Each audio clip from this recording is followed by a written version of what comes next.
A las personas que nos acompañan aquí en la Feria Internacional del Libro, en este Salón de Internacional, bueno, pues de la Universidad del Valle de México, Campus Guadalajara Sur.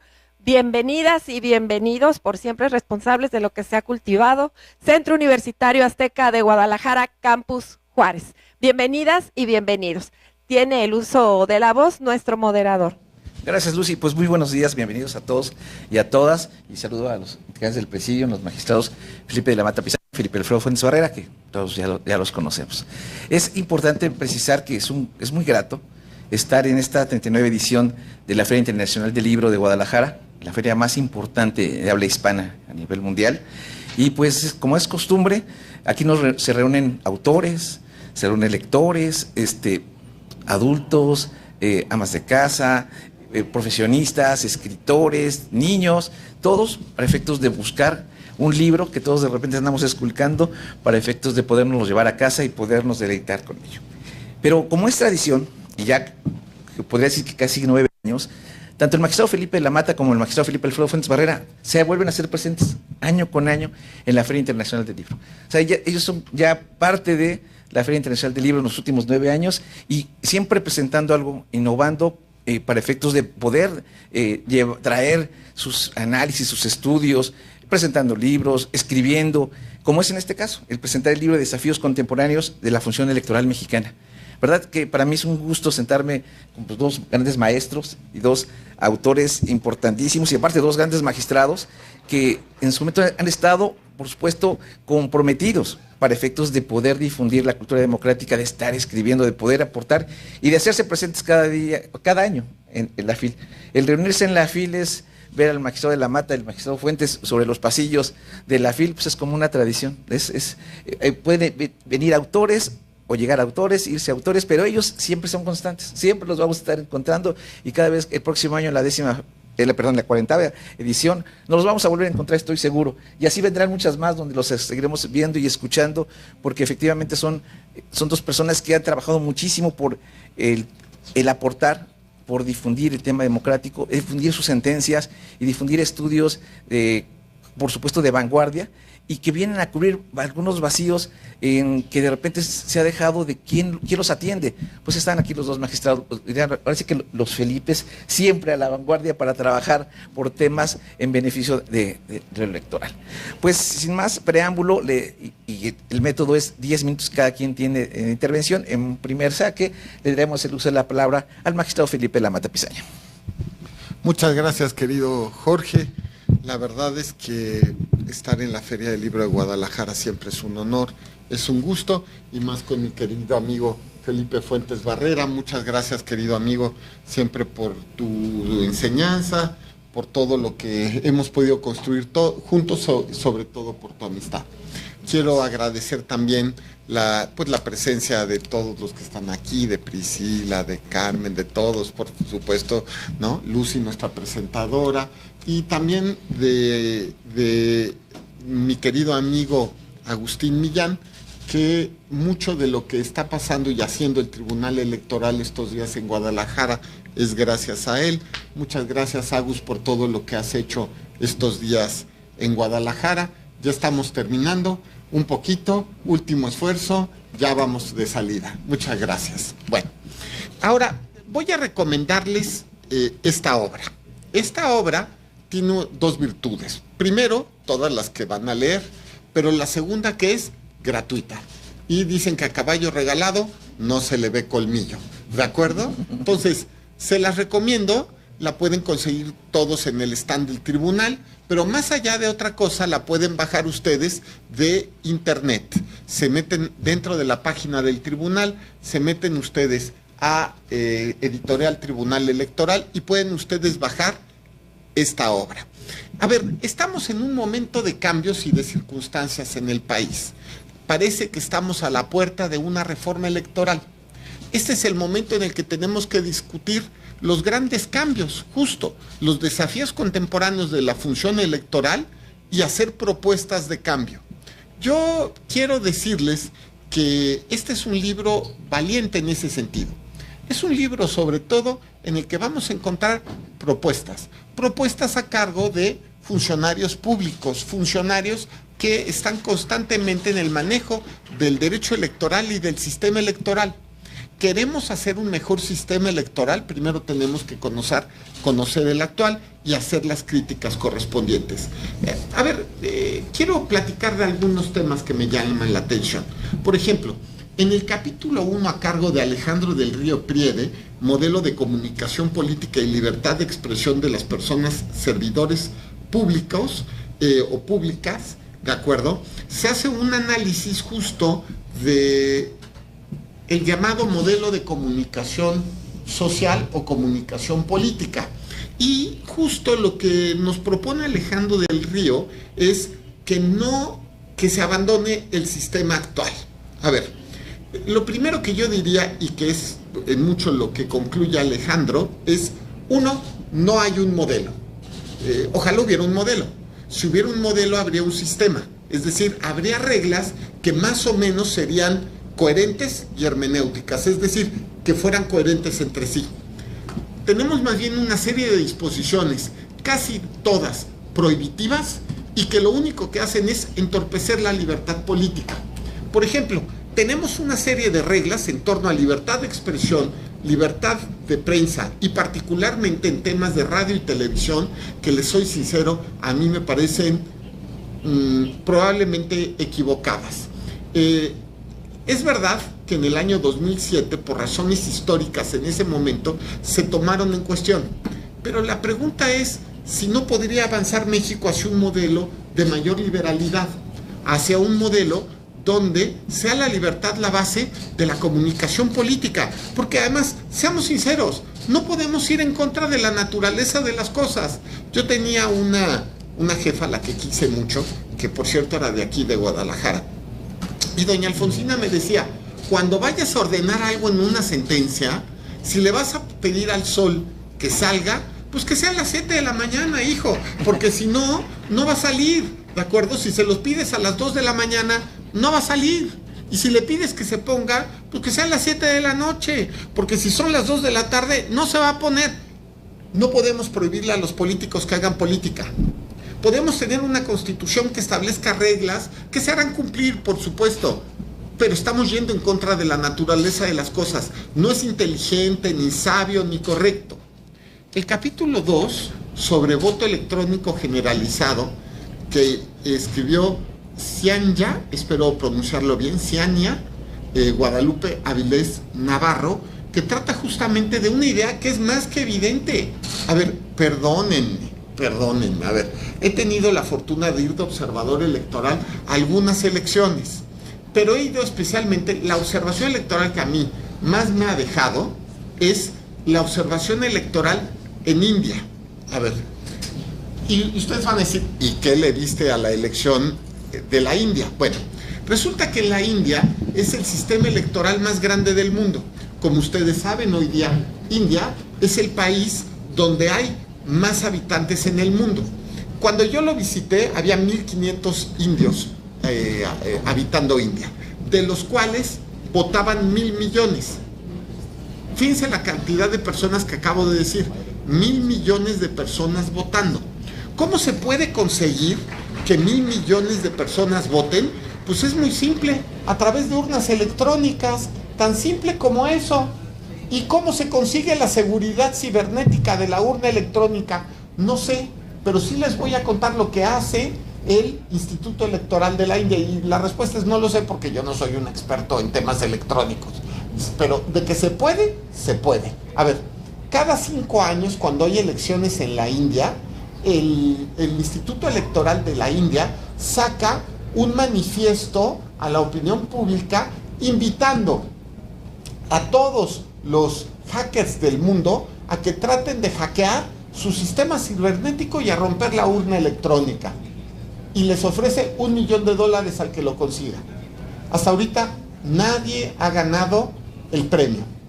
¿Qué significa? Que se puede tener voto electrónico seguro. Solamente hay que querer hacerlo. ¿Por qué los ingenieros de la India pueden conseguir un sistema seguro y nosotros no?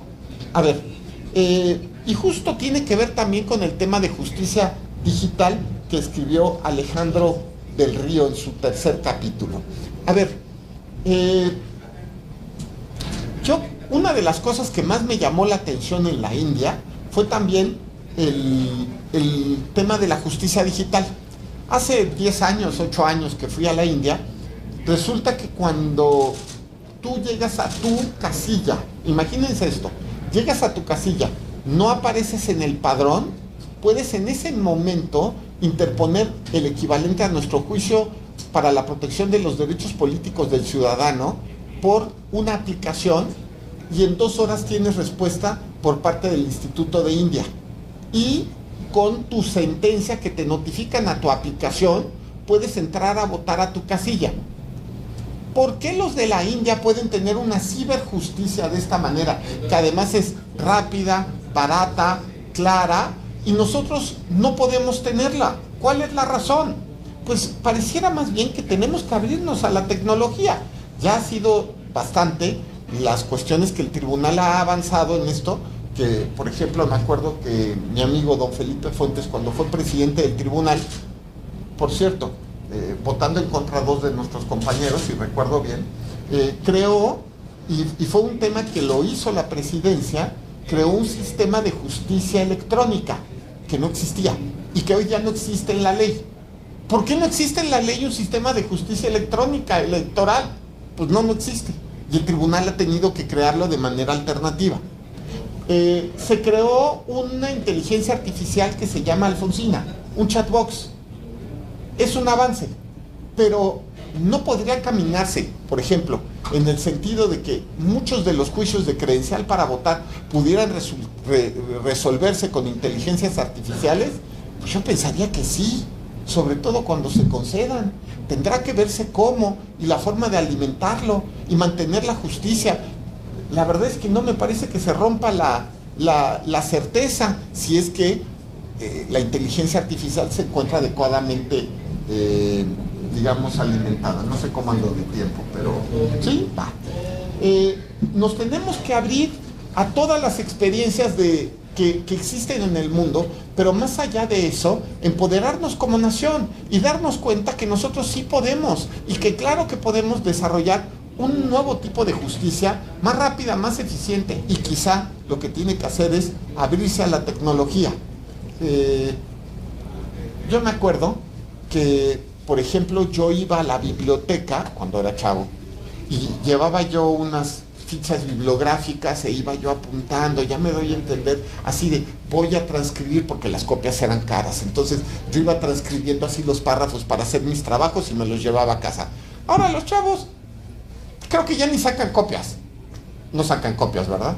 Exacto, pues ya lo tienen, para eso tienen su celular, exacto, ¿no? Entonces, ya no sacan copias, ¿no? Y creo que ya tampoco van a la biblioteca, pero eso es otra historia, ¿no? Porque ya se pueden hacer las búsquedas por internet.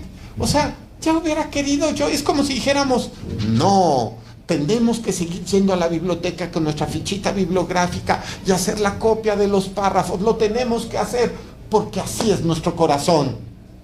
No, bien podemos abrirnos a la tecnología y dejar de usar boletas físicas y dejar de usar urnas físicas, y que los cómputos los haga la inteligencia artificial y que todo sea seguro, porque se puede hacer, porque en otros países se ha hecho, ya está. Empoderarnos como nación también significa creer en nosotros, y para la reforma electoral me parece que este tipo de temas vienen muy al caso. Ya no quisiera abusar del tiempo, solamente hago notar el capítulo 5 sobre intervención de crimen organizado en los procesos electorales. Me parece que también tiene que ser un tema que se toque en la reforma, así de claro. Hoy día ha sucedido, lo hemos podido verificar en algunos casos que lo hemos hecho público, por ejemplo en la elección de la gubernatura de Michoacán de hace unos años, donde se anularon algunos distritos por intervención de personas que podrían ser del crimen organizado. Para evitar ese tipo de cosas se tiene que tomar al toro por los cuernos. Y entonces, por ejemplo, lo que nosotros vimos en ese caso, que era, se secuestraban urnas y se regresaban llenas. Entonces, y por eso anulamos la votación en esos distritos. A ver, lo que tendría que suceder quizá es abrirnos, uno, al voto anticipado, para que no haya votación todo el mundo al mismo tiempo y puedan secuestrar las urnas. A lo mejor también el voto por internet nos ayudaría para que no se puedan secuestrar las urnas. Es decir, buscar fórmulas que frente a una reforma electoral pues se vuelven importantes, ¿no? En fin, no quiero, podríamos seguir hablando de todos los temas. Yo recomiendo ampliamente este libro. Frente a la reforma electoral me parece de indispensable lectura y le agradezco mucho a mi muy querido y admirado amigo don Felipe Fuentes que me haya invitado a esta presentación con todos ustedes. Muchas gracias.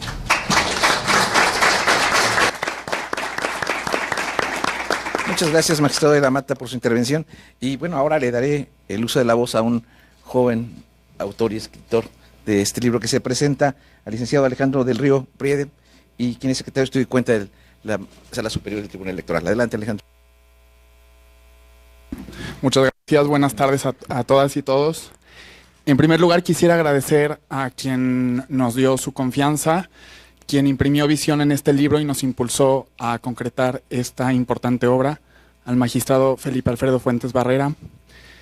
También quiero agradecer a todo el equipo editorial del tribunal, al maestro Millán y a Alfonso Mostalac y todos quienes realmente nos apoyaron a que esto llegara ya a la etapa final. También por extensión, por supuesto, agradecerle al magistrado de la Mata. Y bueno, también agradecerte a ti, Jorge, por moderar esta mesa. Y pues bueno, yo quisiera un poquito entrar a cuáles fueron las líneas de investigación y cuáles son las preguntas que rigen cada capítulo. Son 5 capítulos y bueno, el primero trata sobre el principio de neutralidad de los servidores públicos. Como sabemos, el artículo 134 constitucional mandata un principio de neutralidad e imparcialidad en el uso de los recursos públicos para que precisamente los funcionarios no influyan en la contienda electoral con los recursos que son de todas y todos los mexicanos. La Sala Superior ha hecho una interpretación a partir de ese artículo 134 que nos ha llevado a un principio de neutralidad en su vertiente comunicativa. Es decir, sí tutelamos que no exista injerencia de los recursos públicos, pero también eso nos ha llevado a referirnos a las expresiones que tienen los servidores públicos en los procesos electorales. ¿Cuál es el problema? Bueno, aquí hay una historia importante. La ex canciller alemana Angela Merkel fue a Sudáfrica y en una conferencia de prensa se refirió a un partido de extrema derecha llamado Alternativa para Alemania. Cuando este asunto llega al Tribunal Constitucional alemán, que también tiene este mismo principio de neutralidad comunicativa, el tribunal define que la canciller sí violó ese principio porque se refirió al partido estando en el exterior y haciendo uso de su facultad para representar al Estado alemán. La votación fue muy dividida y una de las jueces del Tribunal Constitucional cuestionó todo este principio de neutralidad y dijo, a ver, no hay forma en la realidad de separar las expresiones de los servidores públicos de una afiliación partidista. ¿Por qué? Porque los gobiernos están formados o se forjan a partir de partidos políticos. Entonces, ella cuestiona toda la jurisprudencia que ha sostenido el tribunal. ¿Por qué es importante? Porque nosotros, como tribunal electoral, el tribunal electoral lo que ha hecho es retomar esa jurisprudencia alemana. Entonces nosotros dijimos, bueno, vamos a investigar qué es lo que ha pasado en Alemania. Coincidentemente, el magistrado Felipe Alfredo Fuentes Barrera se ha referido a que el principio de neutralidad, pues, que tenemos que permitir que los políticos realmente puedan expresar sus opiniones para dar mayor circulación a las ideas. Y bueno, el primer capítulo trata precisamente de eso, de si realmente el principio de neutralidad es útil y es aplicable a una democracia constitucional. Hemos llegado incluso digámoslo así, a la paradoja de que el presidente de la República no puede referirse a su propia revocación de mandato. Y eso hay que replantearlo porque el proceso de revocación de mandato está dirigido específicamente a la figura presidencial, ¿no? Entonces hay que preguntarnos qué tan realista y qué tan aplicable es en los hechos del principio de neutralidad, como lo ha dicho la jueza Astrid Ball-Ravenstein. El segundo capítulo trata precisamente del voto electrónico generalizado. Hay muchos países que han tenido voto electrónico focalizado, pero nos quisimos enfocar en los países que lo han hecho de manera general y durante muchos años. Aquí hay dos partes, hay dos moralejas muy importantes. En Brasil, el expresidente Jair Bolsonaro, cuando iba perdiendo la contienda electoral, ¿qué hizo? Días antes de que se dieran los resultados, y él sabiendo que podía perder, cuestionar la urna electrónica. ¿Cuál fue la estrategia? Me voy contra el sistema electoral. ¿A qué nos lleva esa moraleja? Que la pregunta no es si vamos a poder tecnificar el sistema de votación. Eso se ha hecho y, como dijo el magistrado de la Mata, ha sido muy viable. ¿Cuál es el problema? La confianza de la ciudadanía y de los actores políticos. Mientras se pueda generar esa confianza, el país va a poder avanzar a una urna electrónica generalizada. La segunda moraleja, hay muchos costos de la urna electrónica, hay muchas urnas electrónicas, hay empresas privadas y empresas públicas que fabrican o diseñan urnas electrónicas. ¿Cuáles son las democracias, vamos a decir, electrónicas más exitosas? Aquellas que han logrado dos cuestiones: costos bajos y larga duración, larga vida de los materiales de la urna electrónica. Mientras México pueda realmente concretar esas dos vertientes, el voto electrónico va a ser sumamente exitoso. ¿Por qué? Porque puede tornarse caro. Puede tornarse caro si las urnas electrónicas tienen que estarse actualizando o se tienen que comprar nuevas urnas. Y todo eso viene explicado en el segundo capítulo. El tercer capítulo trata de justicia digital. ¿Por qué es importante?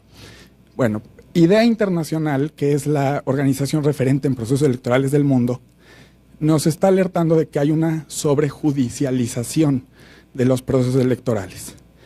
Y realmente el rezago en el Poder Judicial y en todo el mundo, no es algo exclusivo de México, es muy alto.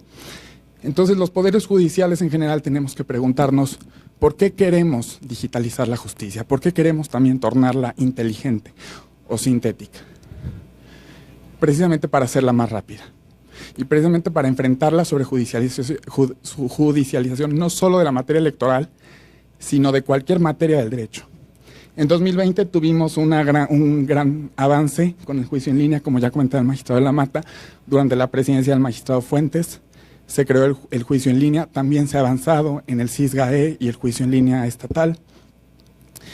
Pero bueno, faltan muchos sistemas por implementar en el país. ¿Cuál es el problema que ha tenido el país? Y creo que aquí hay una moraleja muy importante. En China hay planes quinquenales de modernización de los tribunales desde 1990. En México no hay ningún plan de modernización de los tribunales. ¿Qué es lo que hemos tenido? Experiencias propias muy importantes de cada tribunal, pero no hemos logrado articular los esfuerzos a nivel nacional. Entonces, la primera gran moraleja de ese capítulo es justamente que avancemos a la creación de un plan nacional de justicia digital. El capítulo 4 trata de los desórdenes informativos. Cuando nosotros empezamos a escribir este libro, no teníamos una gran preocupación, porque decíamos, bueno, nuestros ojos, nuestros oídos, pueden todavía captar qué es deepfake y qué no. Entonces, mientras eso sea así, pues el ser humano podrá combatir por sí mismo la desinformación. ¿Cuál es el problema? Que estamos llegando al punto que visualizábamos cuando empezamos a escribir esta obra, de que nuestros sentidos ya no están logrando del todo captar una deepfake. Ya hay veces que entramos a redes sociales y decimos, ¿es real? ¿No es real? Lo volvemos a ver. ¿Es real? ¿No es real? Lo volvemos a ver.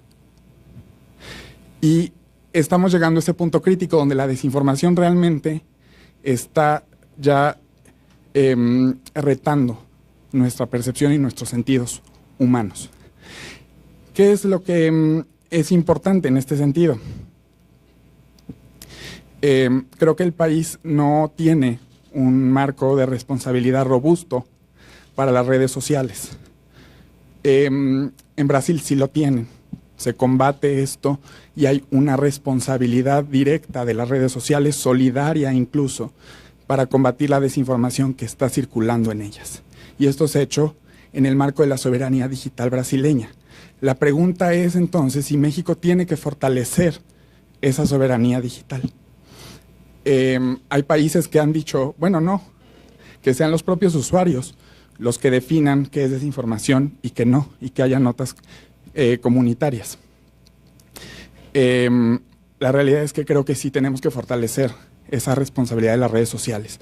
Y no solo de las redes sociales, hay mucha desinformación que se genera en pequeños espacios, pequeñas comunidades de internautas, y después se sube a redes sociales. Entonces habría que preguntarnos si el enfoque de combate es el correcto, porque probablemente podíamos combatir desde abajo, desde estas redes comunitarias, y evitar que lleguen a las grandes redes sociales y que se viralicen. Finalmente, el capítulo de crimen organizado tiene una limitación importante. El combate al crimen organizado no es una cuestión netamente electoral. Y esto hay que decirlo, es una cuestión de seguridad pública y también de seguridad nacional. Hay países que lo han combatido. Comentábamos cuando empezamos a redactar ese capítulo, bueno, si encontramos experiencias que nos puedan servir y que nos lleven a conclusiones y a propuestas concretas, lo escribiremos. Si no, pues ese capítulo no hubiera llegado a su nacimiento. ¿Qué es importante aquí? Bueno, hay muchas cosas que replantearnos. ¿Se puede combatir la injerencia del crimen organizado una vez que se tomó el cargo? En Italia sí. En Italia puede haber disolución de cabildos una vez que ya se haya tomado protesta, si se comprueba que hay nexos con el crimen organizado. Hay muchos países que vienen en este libro, estos países han vivido situaciones complejas y cada uno nos ha dejado una lección. Yo ya para culminar, quisiera también, por último, agradecer a las dos personas que nos acompañaron en este proceso, a Cianya Avilés Navarro y a Diego Emiliano Martínez Pavilla, que son los otros dos coautores de este libro. Y bueno, agradecerle nuevamente al magistrado Fuentes la confianza que nos dio, el impulso, la visión. El magistrado nos pidió en ese momento un libro de futuro. Creo que entre todos lo hemos concretado y bueno, pues muchas gracias por su atención.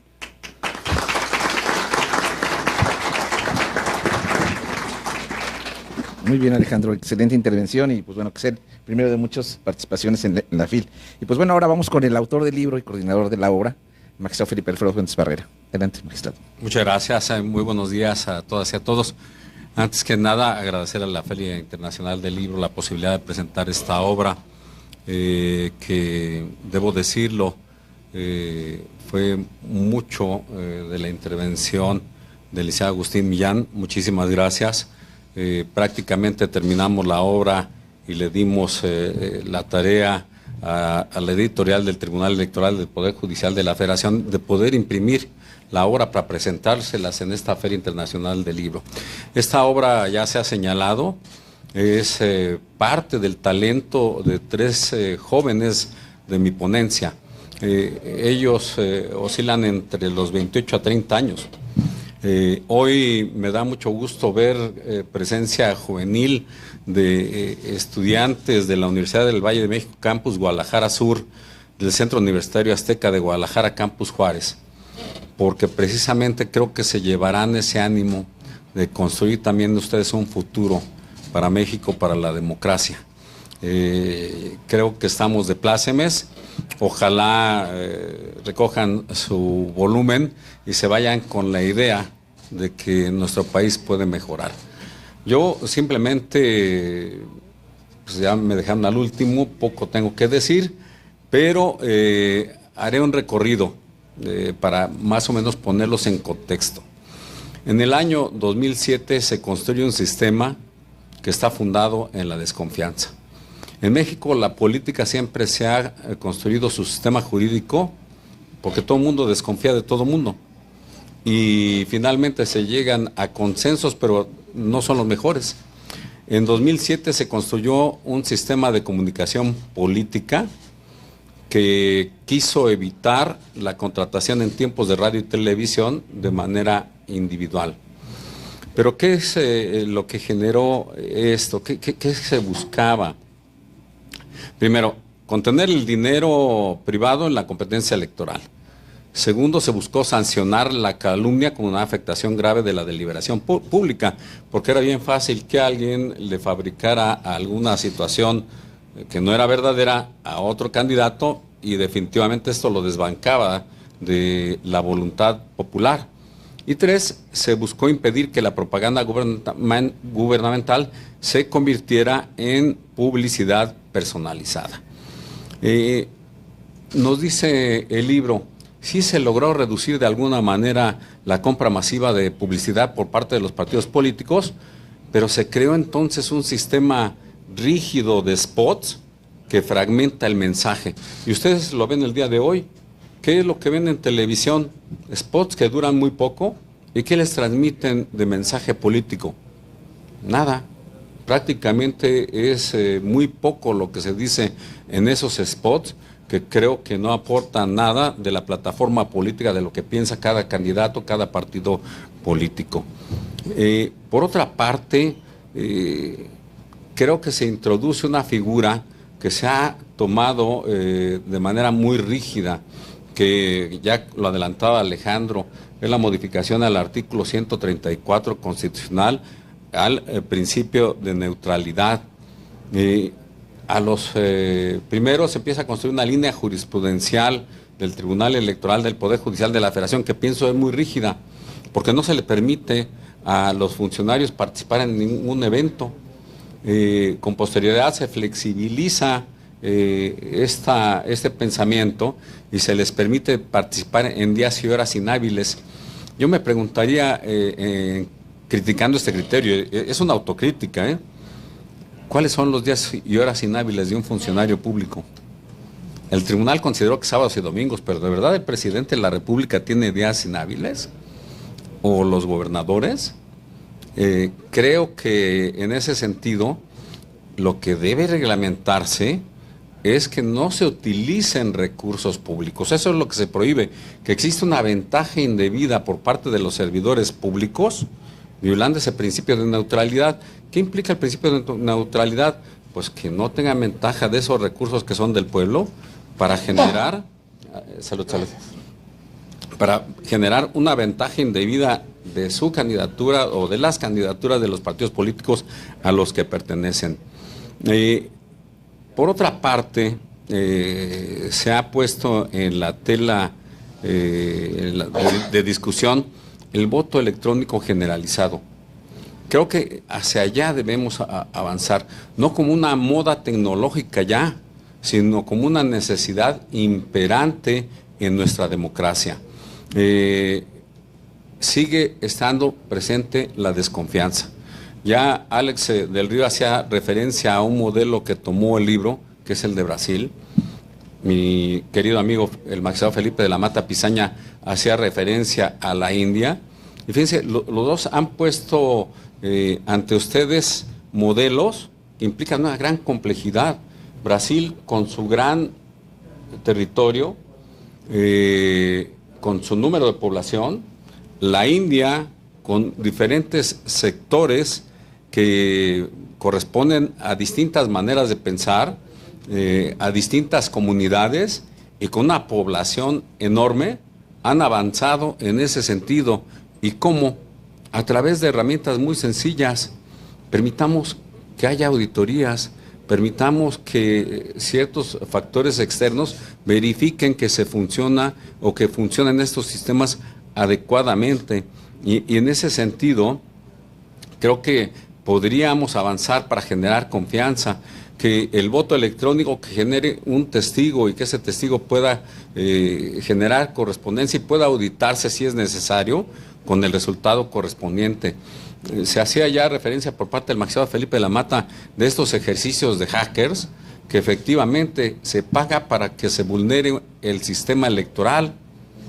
Vean ustedes la paradoja, y no se ha logrado vulnerar estos sistemas electorales.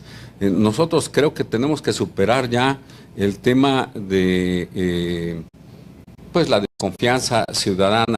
Hoy día, ¿de verdad creen ustedes que funciona el que se transmite un spot político? ¿O ustedes qué ven más? ¿Redes? ¿Verdad que sí ven redes digitales? Ahora, ¿en las redes debemos confiar en todo? Hay muchas noticias falsas. Se pueden crear noticias que nos mientan, nos manipulen. Existe la microsegmentación y que creo que es un fenómeno que tenemos que atajar. Cuando ustedes utilizan sus redes, la inteligencia artificial, los algoritmos de estas grandes empresas que manejan estas redes, saben cuáles son sus gustos, sus preferencias, hacia dónde están orientados. Y la publicidad que les dirigen o los mensajes que les dirigen son hacia esos gustos. Entonces, ¿estamos manipulados o no? ¿Cómo debemos saber? Debe haber una cultura humana. Tratándose de redes sociales, pienso que sí, y pienso que debemos avanzar hacia allá, debemos estar conscientes, y ustedes que tienen una preparación académica adecuada lo pueden percibir, pero los votantes, por lo menos los que están inscritos en el padrón, podrán distinguir una falsedad, una noticia falsa, un manejo de inteligencia artificial de lo que es verdadero.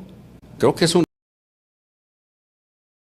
pronto y que el libro empieza a discernir sobre esos temas.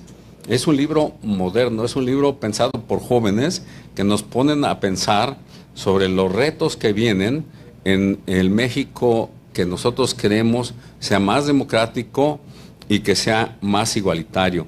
En ese sentido, nos ponen ejemplo de los avances que ha habido en otros países como Bélgica, Estonia, Brasil, Emiratos Árabes Unidos, Filipinas, India y Estados Unidos. Y que bien creo que valen la pena estudiar, reflexionar. Yo les recomiendo que además es gratuita, como ya se había dicho, la obra. Pueden tomarlo físicamente o acudir al medio virtual que tiene el Tribunal Electoral del Poder Judicial de la Federación de su biblioteca. Un tema muy, muy interesante que creo sí señalaron el magistrado de la Mata y Alejandro del Río es el relativo a la intervención de la delincuencia organizada en las elecciones. Y efectivamente, no estamos en un tema de carácter electoral. Esto corresponde a un tema de seguridad pública, pero tampoco podemos desconocerlo. ¿Qué pudiéramos nosotros sugerir? Y el libro retoma experiencias comparadas. Alex ya hablaba de Italia. Ahí las organizaciones mafiosas han cooptado candidaturas y autoridades electas y han generado experiencias de disolución de consejos municipales y herramientas severas de combate. Es decir, la autoridad ha creado, si se detecta la participación de la delincuencia organizada, que en automático la elección quede nulificada y se disuelve el órgano que fue fruto de una elección de esta naturaleza en cuanto a intervención del crimen organizado.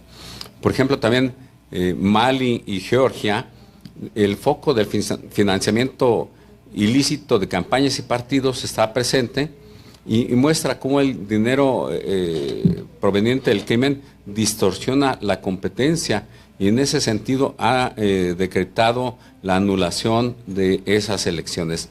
Nigeria, por ejemplo, es en la región con baja presencia estatal, donde el crimen incluso ha creado zonas que le denominan marrones, con reglas propias y condiciona la participación electoral.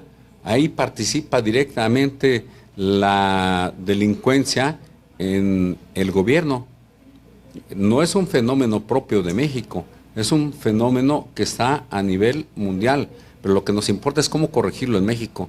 Y creo que en este diálogo de la reforma electoral podemos tomar esos ejemplos de derecho comparado y avanzar hacia las soluciones correspondientes. Colombia, por ejemplo, tiene cooptación de organizaciones políticas y alianzas entre estructuras criminales y actores partidistas. El Salvador, como muestra de uso selectivo de la violencia, se utiliza para inclinar resultados o desincentivar ciertos apoyos la legislación.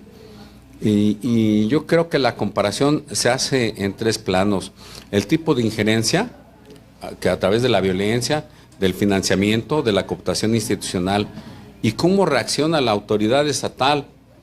Puede reaccionar decretando nulidades, decretando la iniciación de procesos penales o decretando reformas político-electorales. Y creo que nosotros estamos en este último supuesto y estamos muy a tiempo para realizar una reforma político-electoral que ataje esa situación a través de alguna de estas herramientas para efectos de generar una legitimidad democrática.